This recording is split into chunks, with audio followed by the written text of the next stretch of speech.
नमस्कार सभी संगीत प्रेमियों को मोहित शास्त्री का प्यार भरा प्रणाम। जब मैं 5th स्टैंडर्ड में था, मुझे याद है, मेरे पिताजी ने मुझे हारमोनियम के ऊपर सारे गम पध निसा सानी धप मगरेसा ये बेसिक्स सिखाए थे, जो उन्होंने उनके बचपन में सीखे थे। और एक राग भूपाली के बेसिक पकड़, उसका आरोह अवरोह, ये मुझे सिखाया था हारमोनियम के ऊपर। तो म्यूज़िक जो है हारमोनियम से शुरू हो चुका था। लेकिन उसी के कुछ हार्डली 1-2 साल बाद हमारे घर के पास एक बांसुरी बेचने वाला आया था, जो बहुत सारी बांसुरियों का एक सेट लेकर रास्ते से गुजर रहा था, और वो बजा रहा था एक बहुत ही पॉपुलर गीत उस ज़माने का, जो था तू चीज़ बड़ी है मस्त मस्त। वो सुन के मुझे बड़ा अच्छा लगा और मैंने मेरे पिताजी से कहा कि मुझे एक बांसुरी आप खरीद के दीजिए। तभी मेरे पिताजी ने एक 5 रुपए की बांसुरी मुझे खरीद के दी, मुझे याद है। और देखिए, भगवान की कृपा ऐसी है, बड़ों का आशीर्वाद ऐसा रहा है कि सुबह मैंने वो धुन सुनी और शाम तक मुझे वो उस धुन की, उस गीत का पहला जो मुखड़ा है वो मैं बजा पा रहा था।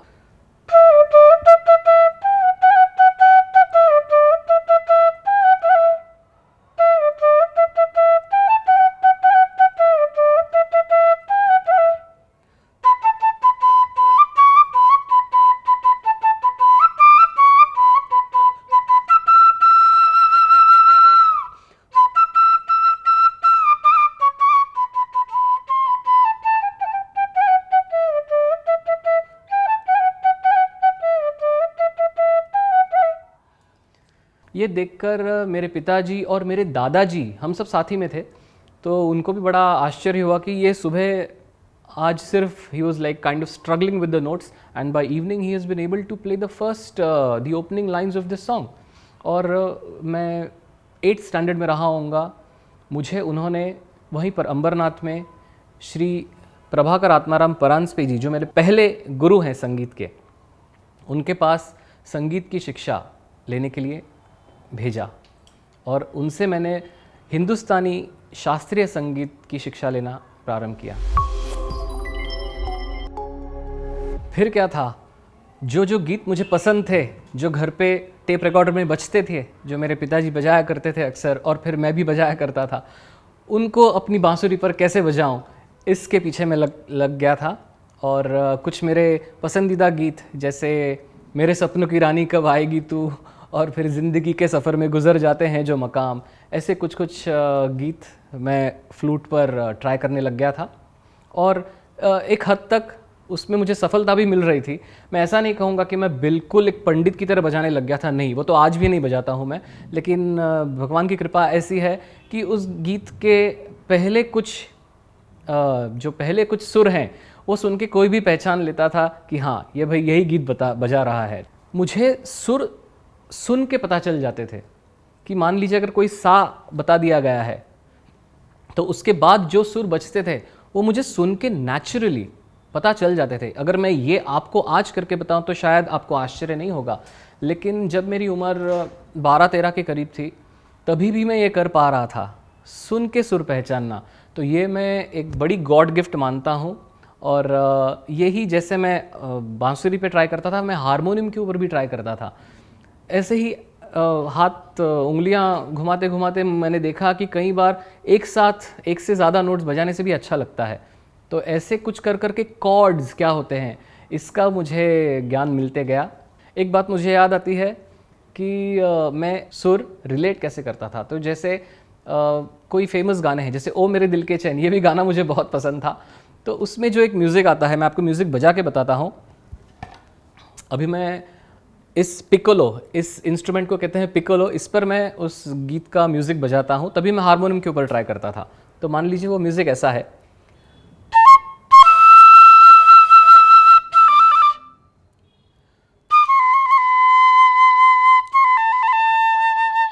तो जब ये म्यूज़िक है, तो जो इसकी पहली शुरुआत है, मैंने हारमोनियम के ऊपर देख लिया था कि वो सा ग ग पा, और उसमें ग कोमल है। तो कोई गीत माइनर स्केल पे आधारित है या मेजर स्केल पे। माइनर स्केल का मतलब है कि उसमें कोमल गंधार आता है और मेजर स्केल का मतलब है कि उसमें शुद्ध गंधार आता है। तो इस गीत की इस धुन को रेफरेंस रखते हुए मैं ये तय करता था कि ये जो गीत है वो मेजर स्केल पे आधारित है या माइनर स्केल पे आधारित है। मेरे गुरुजी प्रभाकर आत्माराम परांजपे जी के बारे में मैं इतना कहूँगा कि वो मुझे हारमोनियम पर बताते थे और इसी सुन के सुर पहचानने की एबिलिटी, उसी के आधार पर मैं बांसुरी पर वो सुर पकड़ लेता था। मैं कई सारे म्यूज़िक कॉम्पिटिशन्स में, इंटर स्कूल कॉम्पिटिशन्स में भाग लेते गया और देखिए कृपा कैसी है कि मुझे कई बार, मुझे याद है कि फर्स्ट प्राइज़ ही मिलता था उस दौरान। ऐसे करते करते मैं स्कूल के म्यूज़िक बैंड का एक हिस्सा हो गया था और बचपन से मैंने ये नोटिस किया कि मुझे सिर्फ बांसुरी ही नहीं, मुझे कई सारी इंस्ट्रूमेंट्स बजाने का शौक़ आ गया था। कीबोर्ड, वहाँ पर कीबोर्ड हुआ करता था, सिंथेसाइज़र, वो फिर कॉन्गो वहाँ हुआ करता था, ड्रम सेट। तो मुझे ऐसा लगता था मैं क्या बजाऊँ और क्या नहीं। सो सबके ऊपर मैं जाके हाथ मार के आता था। धीरे धीरे स्कूलिंग कंप्लीट होने के बाद कॉलेज में आया मैं। 12th स्टैंडर्ड पास हो जाने के बाद मेरे पिताजी ने मुझे एक बहुत ही बढ़िया गिफ्ट दी मेरे लाइफ की। वो था मेरा सिंथेसाइज़र, माय फर्स्ट कीबोर्ड। मैं दिन रात वही लेके बैठता था। ऐसे करते करते मैंने कई सारे फंक्शंस, पैरामीटर्स और उसकी जो एबिलिटीज़ हैं, जो उस कीबोर्ड की कैपेबिलिटीज़ हैं, वो सारी एक्सप्लोर करना शुरू कर दिया था। जैसे सीक्वेंसिंग है, साउंड डिज़ाइनिंग है, ये सारी बातें मुझे पता चलना शुरू हो चुका था। और 12th स्टैंडर्ड जस्ट हो गया, मैं फर्स्ट ईयर में था, साइंस का स्टूडेंट रहा हूँ मैं शोज़ करना शुरू कर चुका था और रात को देरी से आना होता था शोज़ के बाद, तो सुबह नींद खुलती नहीं थी। कॉलेज में जाने के बाद पहले लेक्चर में ही मुझे नींद आ जाती थी। मुझे याद है FC का लेक्चर हुआ करता था, फाउंडेशन कोर्स। तो मेरा दोस्त भास्कर, वो मेरी मम्मी को फ़ोन करके बोलता था, आंटी मोहित क्लास में सो रहा है। तो मेरी मम्मी कहती थी, बेटा बेटा कोई बात नहीं, उसे सोने दो, कल रात को बहुत लेट आया है शो से। तो ऐसी बातें हैं। मैं मेरे पिताजी के बारे में कुछ बात कहना चाहूँगा यहाँ पर कि संगीत उनके अंदर बिल्कुल जैसे खून की तरह दौड़ता था। सारे पुराने गीतों का संगीत उनको स्टार्ट से एंड तक उनको ऐसे याद रहता था, वो विसिल करके मुझे बताते थे।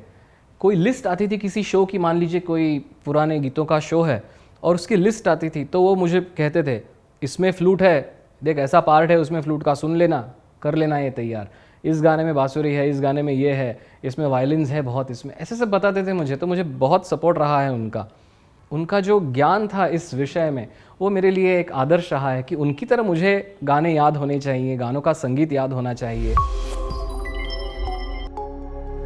ये बात तब की है जब मैं मराठी शोज़ बजाने लग गया था और मुझे कई सारे गाने बिठाने पड़ते थे जो मैंने शायद कभी सुने नहीं थे बचपन से। उसमें से एक मेरा बहुत ही पसंदीदा गीत है। ये जो धुन है ओरिजिनल रिकॉर्डिंग में पंडित हरिप्रसाद चौरसिया जी ने बजाई है और वो उन्होंने बेस फ्लूट पे बजाई है। तो देखिए ये है बेस फ्लूट, ये एफ शार्प स्केल की बेस फ्लूट है और ये जो पीस है वो इसी फ्लूट पे मैं आपको बजा के दिखाना चाहूँगा।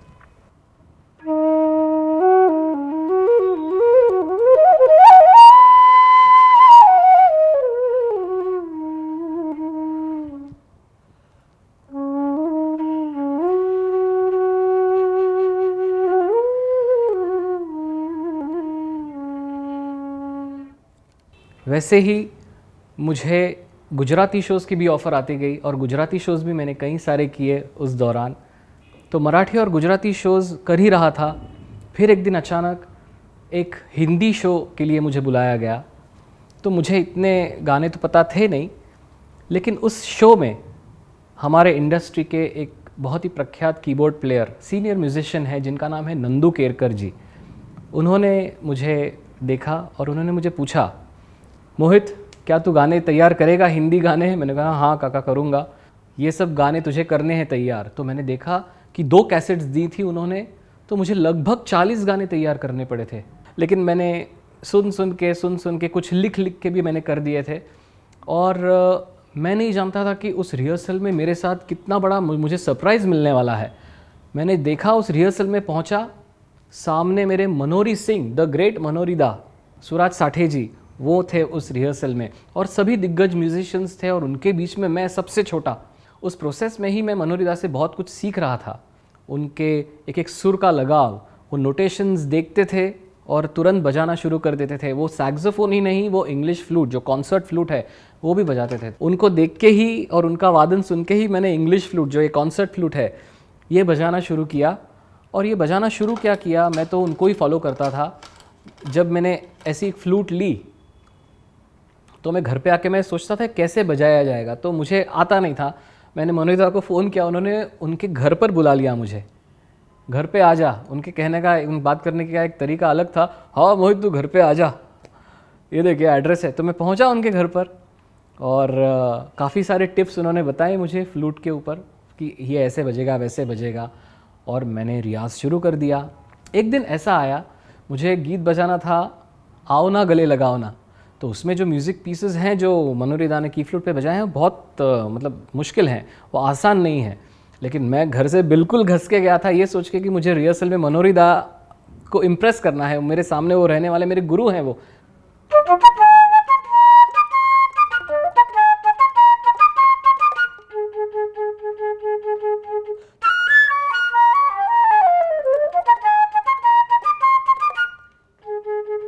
ऐसा ऐसा एक पीस था वो। और जैसे ही रिहर्सल में ये गीत आया, ये गीत होने के बाद मनोहरी दा ने प्यार से मुझसे कहा कि मोहित तूने अच्छा बजाया, बिल्कुल मेरे जैसा बजाया, ऐसा उन्होंने कहा। तो मेरे ख्याल से मेरे जीवन का एक बहुत बड़ा कॉम्प्लीमेंट रहा है। उनके साथ में जितने साल रहा मैंने बहुत कुछ सीखा है। वो मुझे कई बार नोटेशंस भी लिख के लाने को कहते थे। वो जानते थे कि मुझे थोड़ा सा वेस्टर्न नोटेशन लिखने आता है, तो मुझे नोटेशंस लिखने के लिए कहते थे वो। तो मैं जब लिख के लेके जाता था बड़े खुश होते थे। मैं उनको जो पियानो की है उसमें भी लिख के देता था, और अल्टो सैक्स की, और अल्टो सैक्सोफोन बजाते थे वो, तो उसकी में भी लिख के देता था, तो बड़े खुश होते थे। और अभी भी मुझे बहुत सारी बातें याद आती हैं कि इस वक्त पर मनोहरी दा ने ये कहा था, तो मैं अभी उसको एप्लीकेशन में लाता हूँ। आप समझ रहे हैं कि जैसे जो उन्होंने कदम कदम पर मुझे छोटी छोटी बातों में टोका है कि ये ऐसा नहीं, ये ऐसे करना, ये नोटेशन ऐसा नहीं, ऐसा लिखा जाएगा, यहाँ पर क्वेवर नहीं है, क्रॉचेट लिखना, जो भी है, टाइम सिग्नेचर के बारे में, की सिग्नेचर्स के बारे में, एक्सीडेंटल्स के बारे में, उन्होंने जितना कुछ मुझे जो उनका ट्यूटलेज रहा है वो मुझे आज भी और मेरे ख्याल से मेरे आने वाले संगीत के सफ़र में उसका उपयोग होता रहेगा।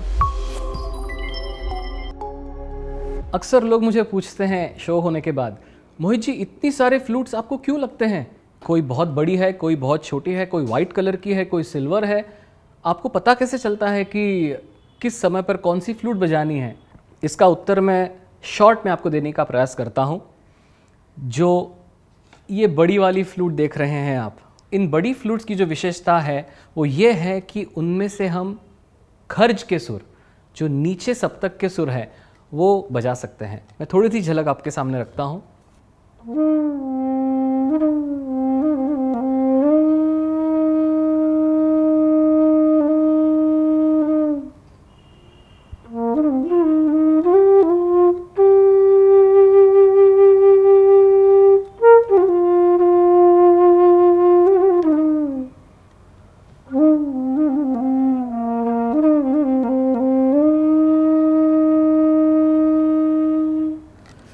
तो आपने देखा कि इस फ्लूट में से कैसे धीर, गंभीर और बिल्कुल निचले सप्तक के सुर हमने सुने। इसके बाद हम एक मिडिल रेंज की फ्लूट देखेंगे। मिडिल रेंज की फ्लूट मान लीजिए ऐसी कुछ होती है। इसमें से भी हम कई सारे गीत सुनते हैं। एक इसकी झलक आपको सुनाता हूँ ताकि आपको इसकी रेंज का अंदाज़ा आ जाए।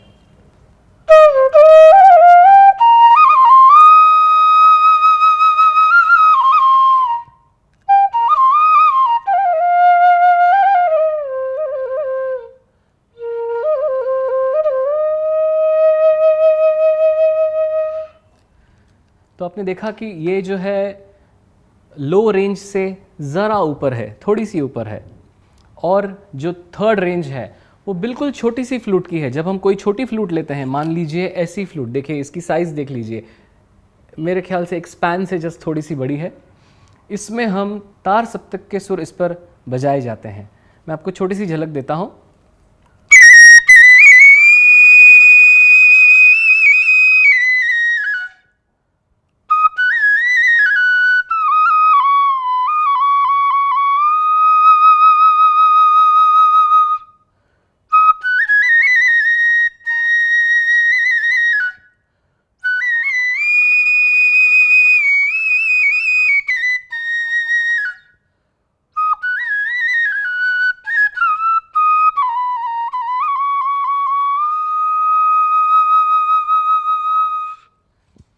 तो आपने देखा कि ये जो जो जो रेंज थी, ये बिल्कुल थर्ड ऑक्टेव जिसे हम कहते हैं हाई ऑक्टेव की रेंज थी ये। तो ऐसे रेंज जो है ये फ्लूट की साइज़ डिसाइड करती है। अभी मैंने आपके सामने बैम्बू फ्लूट्स की एक प्रस्तुति दी। इनमें हम मींड कुछ हद तक बजा सकते हैं, लेकिन जैसे आप जानते हैं कि शुद्ध और विकृत स्वर मिला के 12 सुर होते हैं एक सप्तक में, वो हमको इन बैम्बू फ्लूट्स पर रेडीली नहीं मिलते। उन सुरों को बिल्कुल रेडीली बजाने के लिए हम ऐसी फ्लूट का सहारा लेते हैं जिसे हम कॉन्सर्ट फ्लूट कहते हैं।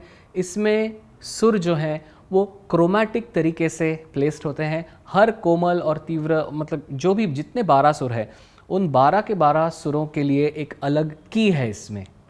मैं आपको एक छोटी सी इसकी डेमोन्स्ट्रेशन देता हूँ।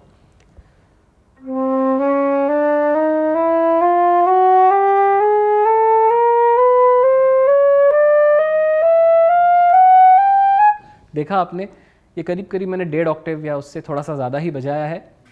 इसमें जितने सारे सुर मैंने अभी बजाए, उन सारे ही सुरों के लिए एक अलग फिंगरिंग है, एक अलग की होल है। As compare to the bamboo flute में जो है, जो इंडियन फ्लूट मैंने इससे पहले बजाई, उसमें तो बस 6 होल्स आप देखेंगे, 6 या 7 होल्स हैं और एक ब्लो होल है। लेकिन इंग्लिश फ्लूट में करीब करीब 16 होल, 19 होल ऐसे होते हैं। इसके अलावा एक और फ्लूट मैं आपके सामने रखना चाहूँगा जिसे हम रिकॉर्डर फ्लूट कहते हैं। देखिए, ये है रिकॉर्डर फ्लूट, एबोनाइट की बनी है ये, और इसका भी जो सुर है, इसकी जो आवाज़ है, आपको दार्जिलिंग या पता नहीं मसूरी, नॉर्थ ईस्ट में ले जाएगी। देखिएगा,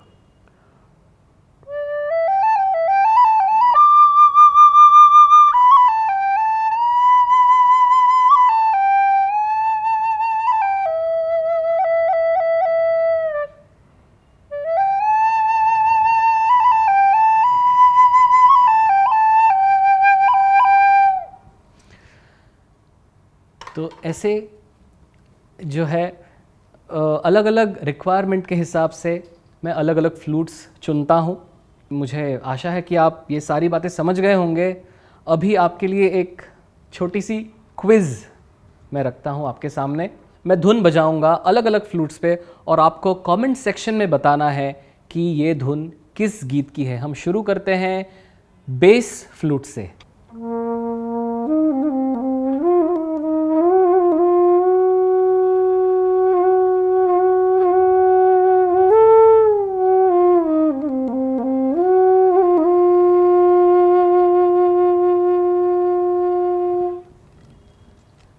ये पहली धुन। दूसरी धुन हम लेंगे की फ्लूट पर, जो कॉन्सर्ट फ्लूट है उस पर लेंगे। ये भी एक पुराना फेमस गीत है। धुन आपके सामने प्रस्तुत करता हूँ।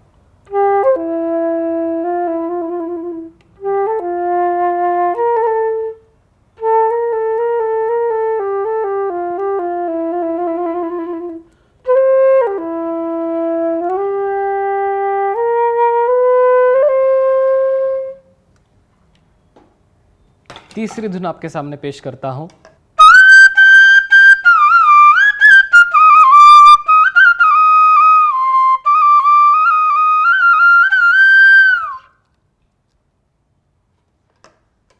अब बिल्कुल छोटी सी फ्लूट जो है, जो हाई ऑक्टेव की फ्लूट है, उस पर एक धुन आपके सामने पेश करता हूं।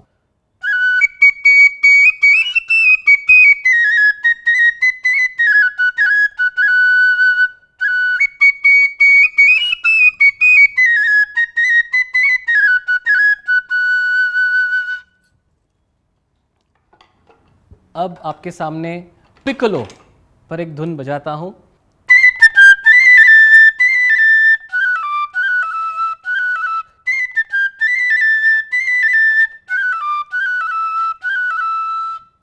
इस रिकॉर्डर फ्लूट पर आपके लिए एक धुन बजाऊंगा। ये आपको हिंट दे देता हूं कि एक पंचम दा के गीत की धुन है।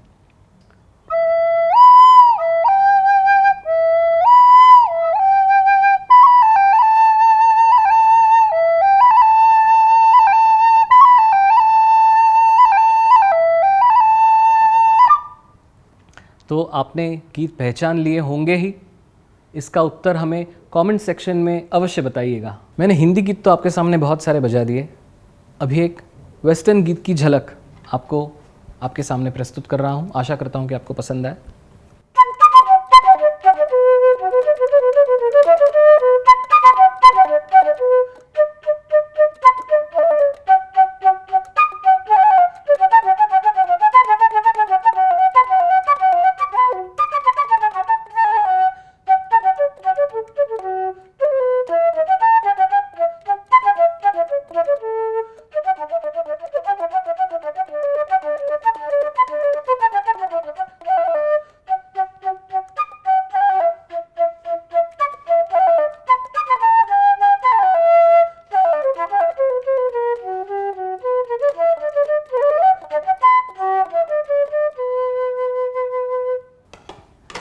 बताना मत भूलिएगा कि ये पीस कौन सा है, इस पीस का नाम क्या है, कमेंट सेक्शन में। मैंने मेरे हिंदुस्तानी शास्त्रीय संगीत के जो गुरु हैं उनका नाम तो आपको बता दिया। अब मैं आपको ये बताऊंगा कि मेरे पाश्चात्य संगीत के गुरु, वेस्टर्न क्लासिकल म्यूज़िक के गुरु कौन हैं। उनका नाम है श्री राजेश प्रभु। उनसे मैंने वेस्टर्न म्यूज़िक की शिक्षा हासिल की, कुछ एग्ज़ाम्स भी मैंने दिए हैं। उन्होंने मुझे उन एग्ज़ाम्स के लिए तैयार किया और मुझे काफ़ी सारा ज्ञान उनसे मिला है। और मैं जो नोटेशंस लिख पा रहा हूँ, जो वेस्टर्न नोटेशंस, जो स्टाफ नोटेशंस मैं लिख पा रहा हूँ, उसका बहुत ज़्यादा श्रेय मैं मेरे गुरुजी श्री राजेश प्रभु जी को देना चाहूँगा। अक्सर ऐसा भी होता है कि ऑडियंस में से कुछ लोग आके मुझे पूछते हैं, मोहित जी आप पैर से क्या ऑपरेट करते हैं? हम देखते हैं कि आप पैर मारते हैं, कुछ पेडल ऑपरेट करते हैं, वो क्या है? तो उसके बारे में मैं आपको कुछ बताना चाहूँगा कि देखिए, ऐसा है कि हमारे फिल्म इंडस्ट्री में ऐसे भी कुछ गीत हुए हैं जिनमें बांसुरी को रिवर्ब, डिले, डिस्टॉर्शन, ऐसे कुछ कुछ इफ़ेक्ट्स दिए गए हैं, कोरस इफ़ेक्ट दिया गया है कई बार। तो ये सारी चीज़ें जो है लाइव शो में करना करीब करीब नामुमकिन सी बात है, लेकिन इसको हम कैसे कर सकते हैं? एक पेडल बोर्ड लगाते हुए। जो हम देखते हैं कि गिटारिस्ट्स अक्सर अपने पैरों के नीचे रखते हैं, वो एक पेडल बोर्ड होता है, इफेक्ट प्रोसेसर होता है। जो फ्लूट की सिग्नल है वो एक माइक्रोफोन के ज़रिए एक प्रोसेसर के इनपुट में जाता है और उसी चेन से रूट होते हुए एक मिक्सर में जाता है। तो उस सिग्नल को हम जो तमाम इफ़ेक्ट्स हैं, जैसे डिले है, रिवर्ब है, डिले का मतलब है एको, जैसे आपने कई सारे गानों में सुना होगा, जाने जा ढूंढता फिर रहा, उसकी शुरुआत में जो है एको वाली फ्लूट बजती है। तो ये सारी चीज़ें मैं पेडल बोर्ड के ज़रिए करता हूँ।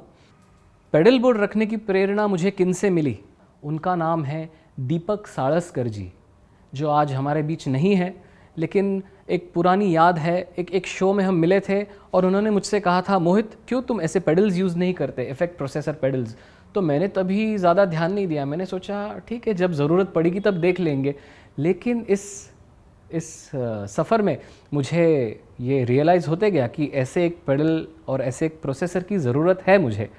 कई सारे ऐसे म्यूज़िक पीसेस हैं जिसमें एको है, डिले है, रिवर्ब है, ऐसी सारी इफ़ेक्ट्स की ज़रूरत पड़ती है। तो मैंने उनकी बात याद की और मैंने एक एक जो है, जैसे मैंने फ्लूट्स एक एक करके एक्सपेरिमेंट करके लिए, वैसे मैंने एक एक सिंगल पेडल्स भी लेना शुरू किया। और ये सारी बातें जो भी मैं कर रहा हूँ वो केवल और केवल ट्रायल एंड एरर पर ही बेस्ड है। मुझे किसी ने आके ये इसका ट्यूशन नहीं दिया है, या मुझे किसी ने आके मेरे सामने बिल्कुल एक तैयार थाली नहीं रखी है कि देखो ये कर लो तुम्हारा ये काम बन जाएगा, ये कर लो ये काम बन जाएगा। बहुत सारी बातें तो मैं ऐसा हुआ है कि मैं लेके आया हूँ और घर पे आने के बाद मुझे पता चला कि वो फेल है, वो प्रोडक्ट, वो मेरे किसी काम का नहीं, तो ऐसे ही रख दिया है मैंने, अभी भी घर पे ऐसे ही पड़ा हुआ है। मैं एक गीत मुझे याद आ रहा है जो है फिल्म जीवा से। वो गीत है रोज़ रोज़ आँखों तले। उसमें मनोरी दा ने बजाई है एक एल्टो फ्लूट। अब एल्टो फ्लूट तो मेरे पास है नहीं, एल्टो फ्लूट का बहुत सारा काम हमारे सिनेमा संगीत में हुआ है और उसी को रेप्लिकेट करने के लिए मैंने एक अलग सा पेडल भी लिया जिसे हम पॉलीफोनिक ऑक्टेव जनरेटर कहते हैं, नैनो पीओजी। लेकिन आपको मेरे पेडल्स का प्रात्यक्षिक देखना हो और पिछले क्विज़ के आंसर्स आपके पास अगर हैं तो आने वाले शो में अवश्य आइएगा और मुझे बताइएगा, और वहाँ पर डेमोन्स्ट्रेशन ज़रूर देखिएगा मेरे पेडल्स का। मैंने भारत में, भारत के बाहर कई सारी टूर्स किए, बहुत सारे शोज़ बजाए और कई सारे रिकॉर्डिंग्स का भी हिस्सा रहा हूँ। लेकिन अचानक मेरे जीवन में, मेरे संगीत के इस जर्नी में एक मोड़ आया और वो था म्यूज़िक कंडक्टिंग का। तो हुआ कुछ ऐसे कि एक रिहर्सल चल रही थी और उस रिहर्सल में जो म्यूज़िक कंडक्टर हैं वो ही नहीं आ पाए। ऑर्गेनाइज़र जो थे उन्होंने ये देखा कि मोहित शास्त्री को तो सारे म्यूज़िक पीसेस वैसे भी याद रहते हैं, तो चलो हम उसी को कहते हैं, ज़रा टाइमिंग दे दे, थोड़ा कंडक्ट वगैरह कर लें। तो उन्होंने मुझसे आके कहा, मोहित ज़रा कंडक्ट कर ले, आज वो नहीं आ रहे हैं। और वो जो पहला गीत था वो भी मुझे अच्छी तरह याद है। उसकी एक छोटी सी झलक मैं आपके सामने बजाऊंगा, बशर्त है कि ये गीत जो है ये किस मूवी से है ये आप कमेंट्स में और मेरे आने वाले शो के ज़रिए मुझे अवश्य बताएंगे इसका उत्तर। हिंट मैं आपको दे देता हूँ कि ये गीत मोहम्मद रफ़ी साहब और लता मंगेशकर जी का गाया हुआ एक ड्यूएट है।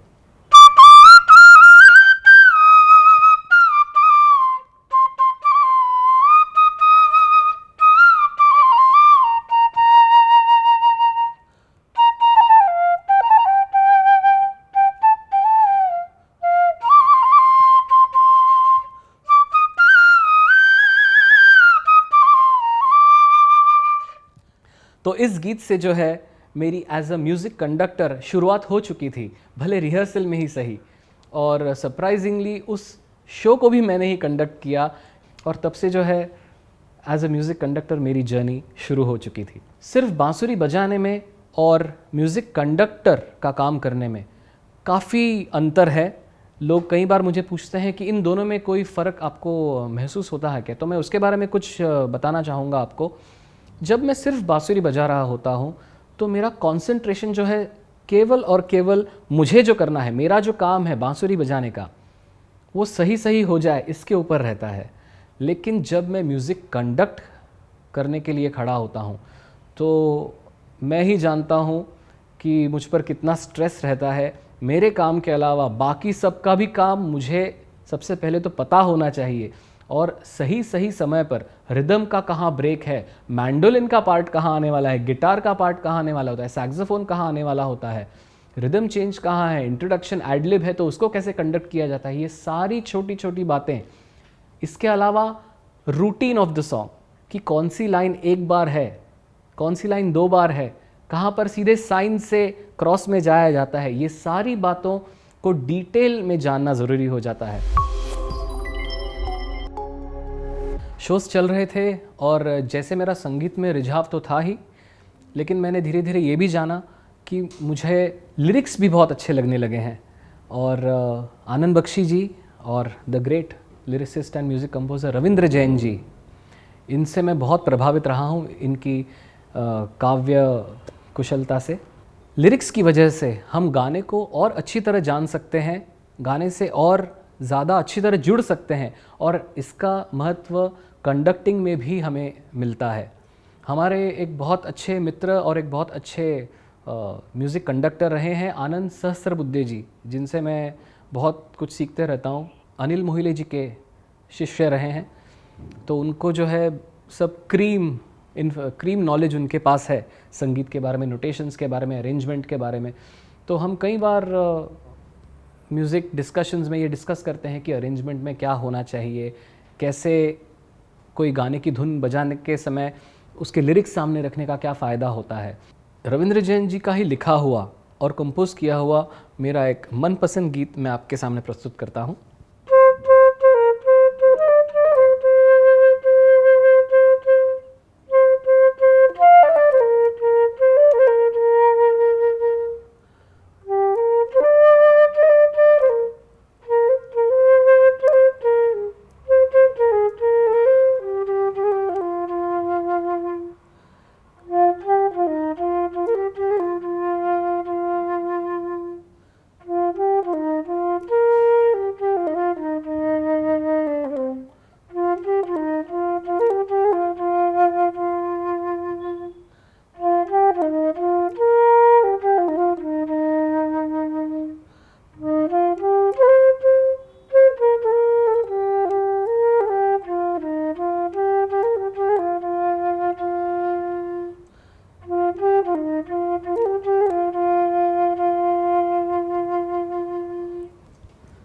गीत तो आपने पहचान ही लिया होगा।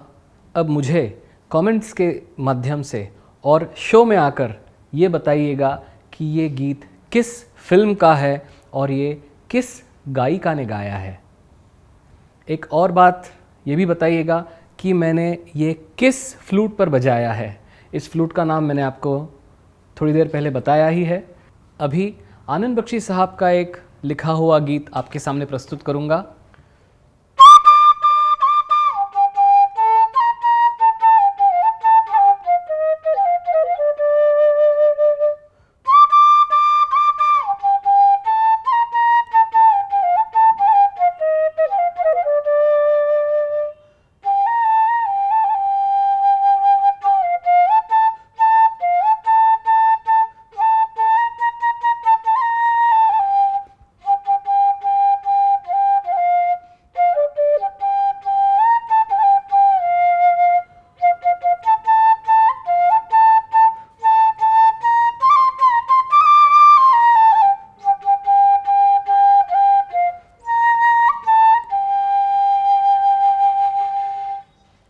भूलिएगा नहीं, इस गीत की फिल्म का नाम और इसके गायक का नाम कमेंट्स के ज़रिए मुझे ज़रूर बताइएगा। तो ये सारी बातें जो हैं ये म्यूज़िक कंडक्टिंग में भी बहुत उपयोगी होती हैं। जब आप गाने को अच्छी तरह समझ सकते हैं तभी आप उसको अच्छी तरह कंडक्ट भी कर पाते हैं। कोई म्यूज़िक पीस जहाँ पर सॉफ्ट होना ज़रूरी है, वहाँ पर सॉफ्ट हो तो उसकी एक इम्पॉर्टेंस, उसका एक महत्व बढ़ जाता है। जहाँ पर कुछ बिल्कुल बैंग ऑन आना चाहिए, बिल्कुल लाउडली आना चाहिए, तो वो डायनामिक्स मेंटेन करने के लिए गाने का मूड, गाने के शब्द, गाने का जो एक पार्श्वभूमि है, गाने की जो स्टोरी है, वो जानना बहुत आवश्यक है। और ये बातें मैंने इन द जर्नी ऐसे लोगों से, मेरे दोस्तों से सीखी है। और जैसे मैं इस क्षेत्र में आया, मुझे सब अच्छे अच्छे मेरे दोस्त, सब जानकार दोस्त मिलने लगे। जैसे चिराग पांचाल जी हैं, मेरे अच्छे दोस्त हैं। हम लोग कई बार म्यूज़िक के बारे में घंटों बातें कर सकते हैं। हमने ऐसे भी बातें हुई हैं कि हम शो के बाद घर जा रहे हैं लेकिन हम कहीं पे रुक के म्यूज़िक के बारे में घंटों ऐसे ही बातें कर रहे हैं। यही बात नागेश कोली जी के साथ भी होती है हमारी। हम तो 1 बजे पहुंच चुके हैं लेकिन 3 बजे तक बस बातें ही कर रहे हैं, कुछ संगीत के बारे में, कुछ यहाँ वहाँ की बातें कर रहे हैं। तो ऐसा जो है, मुझे एक बहुत ही हेल्थी म्यूज़िकल एनवायरनमेंट मिला है, बहुत अच्छा एटमॉस्फेयर मिला है कि जिसमें मैं अच्छी बातें सीख सकूं लोगों से, कुछ अच्छी बातें शेयर कर सकूं मेरे दोस्तों के साथ। कंडक्टिंग का दौर चल रहा था और ऐसे ही एक शो में मेरे पिताजी ऑडियंस में थे। शो में उन्होंने देखा कि अरे ये तो बांसुरी बजा रहा है और इसको बहुत प्रशंसा मिल रही है। शो के बाद उन्होंने मुझसे कहा, अरे तुझे इतना सब म्यूज़िक आता है बजाने को, तू तो बड़ा आदमी है, तेरे लिए लोग इतनी तालियां बजा रहे हैं, तुझे तो बहुत पसंद करते हैं लोग। तो जो ये बात उन्होंने कही ये मेरे लिए एक बहुत बड़ी कॉम्प्लीमेंट मैं मानता हूँ मेरे लाइफ में, कि जिनको मैं आदर्श मानता हूँ, मतलब मेरे पिताजी, जिनसे मैं ये सीखा कि म्यूज़िक जो है वो याद होना चाहिए। उनको काफ़ी सारे गाने याद थे, मैंने पहले भी बताया था। संगीत के क्षेत्र में वैसे मैं बहुत सारे लोगों को फॉलो करता हूँ, जैसे पंचम दा हैं, एस डी बर्मन हैं, लेकिन उनमें से कुछ 2-3 नाम ऐसे हैं जिनके साथ मुझे काम करने का, जुड़ने का मौका मिला। संगीतकार विजू शाह जी, जो मेरे श्रद्धा स्थान है ऐसा समझ लीजिए, और ललित पंडित जी, जतिन ललित जोड़ी में से जो ललित जी हैं, उनके कुछ रिकॉर्डिंग्स में मुझे बजाने का मौका मिला। जब मैं इनके लिए रिकॉर्डिंग बजाने जाता हूँ, मुझे याद है, बहुत अच्छा किस्सा है। मैं अक्सर इनसे कहता हूँ, देखिए विजू जी या ललित जी, रिकॉर्डिंग्स तो चलते रहेंगे, हम लोग ज़रा बैठ जाते हैं, आप मुझे किस्से बताइए आपके रिकॉर्डिंग के ज़माने के कुछ, कि इस रिकॉर्डिंग में क्या हुआ था, उस रिकॉर्डिंग में क्या हुआ था। तो वो इतनी सारे बातें बताते हैं कि बहुत कुछ सीखने मिलता है उसमें से। लेकिन हम जिनसे इंस्पिरेशन लेते हैं, ऐसे दिग्गज म्यूज़िक कंपोजर्स की तरफ भी अपना कुछ उत्तरदायित्व होता है, और उसी के लिए मैंने कंपोज करना भी शुरू कर दिया। मैंने कुछ मराठी गाने कंपोज़ किए और मैंने और मेरी वाइफ ने भी लिखे हैं वो। तो उनमें से 2 गीत तो यूट्यूब पर भी रिलीज़ हुए हैं, और उनमें से एक गीत तो पंचम दा के लिए ट्रिब्यूट है। इस गीत को गाया था संपदा गोस्वामी जी ने, और इसमें मेरे सारे म्यूज़िशियन दोस्तों ने मेरा साथ दिया है, जैसे नागेश कोड़ी जी हैं, उन्होंने सैक्सोफोन बजाया है, किरण गायकवाड़ जी और चिराग जी ने कीबोर्ड बजाया है, समित जी ने कॉन्गास बजाए हैं, शशि बावलेकर जी हैं, आशीष आरोस्कर जी हैं, ब्रिजेश शाह जी हैं। तो इन सारे लोगों ने एक साथ मिलकर पंचमदा के चरणों में ये एक श्रद्धांजलि या गुरु वंदना की तरह अर्पण किया है, ऐसा मेरा मानना है। इस गीत की मैं एक छोटी सी झलक आपके सामने पेश करना चाहूँगा।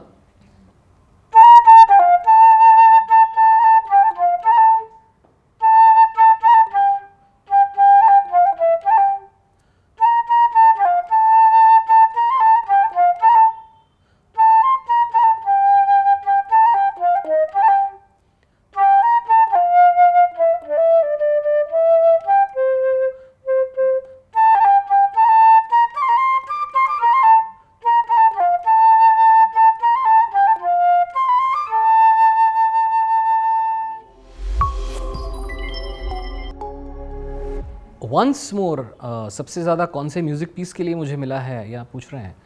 अभी बताता हूँ, बजा के बताता हूँ, बस वो बांसुरी ढूंढ लूँ। या हियर इट इज़। बांसुरी देख के भी शायद आप पहचान गए होंगे ये कौन सा गीत है।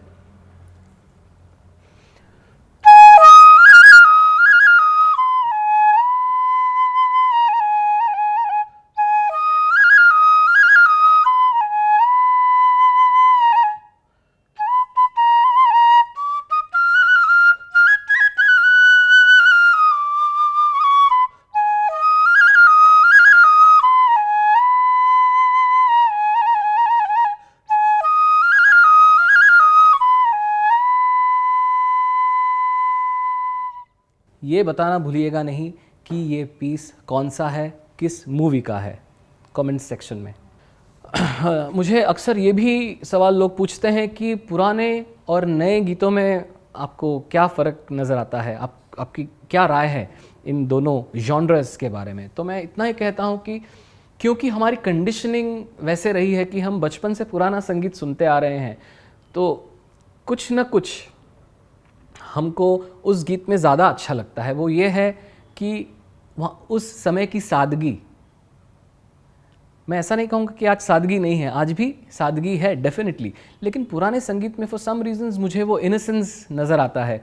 पुराने साहित्य में जो लिरिक्स हैं वो इतने हार्ट टचिंग होते थे और इतने समर्पक हुआ करते थे कि ऐसा लगता है this song was meant for this movie और फॉर दिस सिचुएशन, ऐसा लगता है। ये बिल्कुल हम कन्विंस हो जाते हैं इस बात से।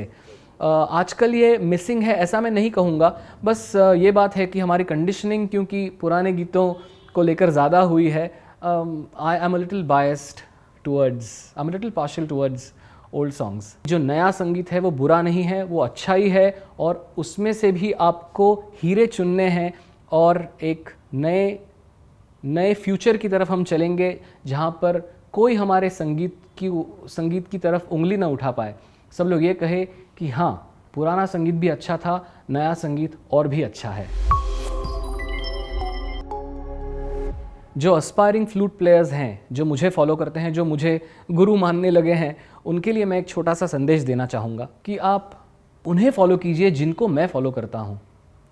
जैसे द ग्रेट मनोरी सिंह, मनोरी दा, उनकी प्लेइंग स्टाइल को मैं फॉलो करने की बहुत कोशिश करता हूँ। मैं तो उनके साथ रहा हूँ, उनका आशीर्वाद पाया है मैंने। पंडित हरिप्रसाद चौरसिया जी को फॉलो करता हूँ, उनकी प्लेइंग स्टाइल को कॉपी करने की कोशिश करता हूँ। जिन जिन ग्रेट म्यूजिशियंस ने बजाया है, जिनको हम सिर्फ रेप्लिकेट करने का प्रयास करते हैं, उनको मैं फॉलो करता हूँ। मैं चाहूँगा कि मुझसे भी आगे आप ध्येय रखें तो आपको अवश्य ही सफलता मिलेगी अपने इस जर्नी में।